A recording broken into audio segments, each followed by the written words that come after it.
What's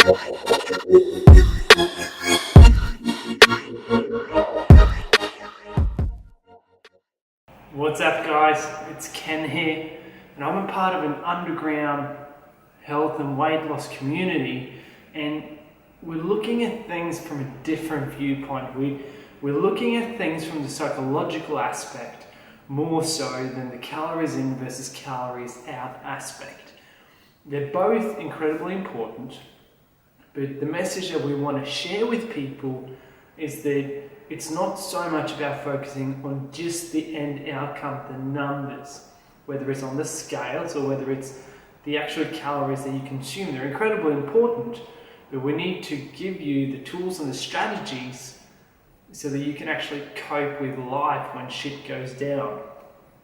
And that's what we want to talk about in this video, where I'm going to share with you 5 tips on how to overcome binge eating. And the first one when it comes to binge eating is you have to understand that diet, the word diet in Greek means lifestyle, and that's incredibly important to remember, simply because of the fact that you can't just jump on another diet straight away. It's one diet, then it's the next, and then it's the next, and then it's the next.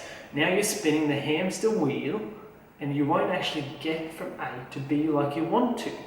So we need to make sure that we think about things from a totally different perspective, and we understand that food is food, and that food is also fuel, but it has to be enjoyed. So that's number 2.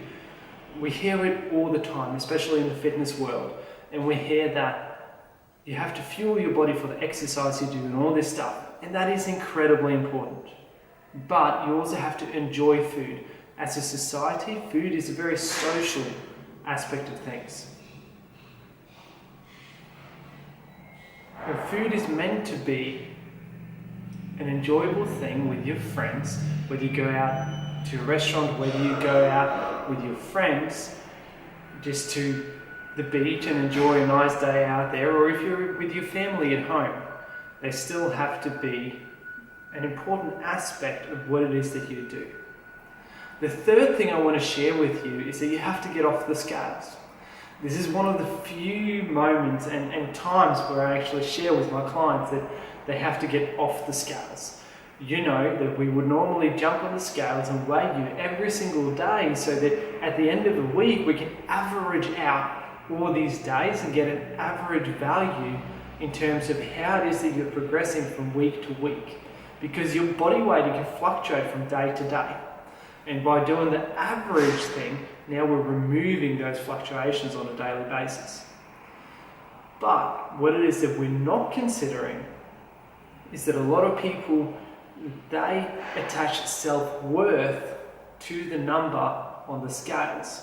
And in this case, that's what we're going to have to be aware of. So when it comes to binge eating, please step away from the scales and find other ways to deal with the progress aspect of things. That's progress photos, circumference measurements, how you're feeling every day and how you're sleeping, and so forth.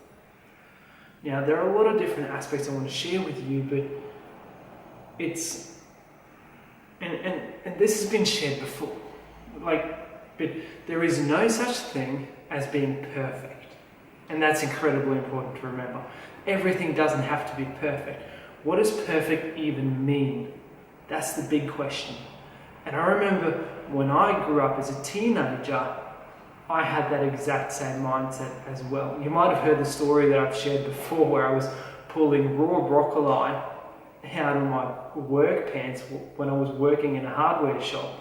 And my boss would give me shit about that all the time. And I wouldn't eat fats, and I would only eat clean meats, and I was becoming very, very fanatic about what it is that I was doing.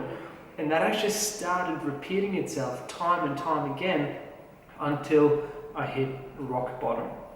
So what I want to share with you on that note as well, and this is something that I don't believe in and I don't give people the permission to act on all the time when we're trying to work through binge eating, and that's cheat meals and cheat days, simply because a lot of this here you've restricted yourself so much that you start guilt tripping yourself, and then you go, hey, I need a reward, so I'm going to go out and have a cheat meal. which tends to end up in a cheat day. And then you start guilt tripping yourself because you see the number on the scales increase, and then the whole cycle repeats itself.